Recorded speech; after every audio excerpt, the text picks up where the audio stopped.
ขอเจริญพรเฮาทานทั้งหลาย มื้อนี้ธรรมะสั้นๆชื่อว่า นัตถิสันติปรังสุขขัง สุขยิ่งกว่าความสงบนั้นบ่มี Peace is highest bliss มีความหมายว่า เพียงรู้จักทำใจให้สงบ เฮาจะพบความสุขที่ยิ่งใหญ่ บ่ต้องเสียเงินทองของใดๆ เพียงหายใจเข้าออกหูก็สุขใจท่านเอ่ย คนเดียวที่จะสามารถให้กำลังใจ ให้ที่พึ่งได้หลายที่สุดคือตัวเราเอง และคนเดียวที่สามารถทำให้เราหลายที่สุด ก็คือตัวเราเองเช่นกัน จงรักและเมตตาตัวเองที่สุด สันติภาพสามารถแบ่งออกเป็น2ประเภทต้นตอ 1. โลกิยะสันติ ซึ่งเป็นความสุขที่เป็นลักษณะของโลก ความสุขที่อิงอาศัยกับโลกแม้นความสุขที่เกี่ยวข้องกับการมีอยู่กับภพและภูมิภพของโลก 2. โลกุตระสันติ มีความสุขภายในจิตใจที่เกิดจากการปฏิบัติด้วยสติปัญญา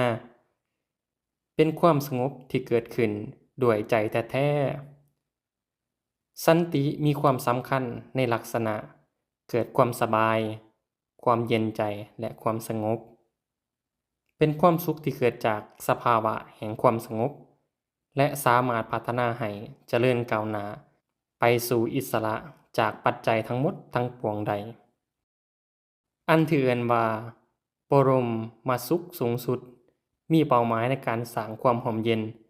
มันเป็นความสุขที่บริสุทธิ์และสงบที่สุด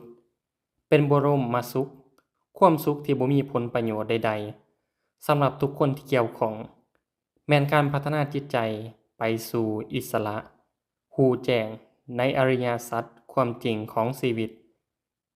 ซึ่งเป็นหลักสูงสุดของปรัชญาพุทธศาสนา ในการปฏิบัติหรือการดำเนินชีวิตเพื่อบรรลุเป้าหมาย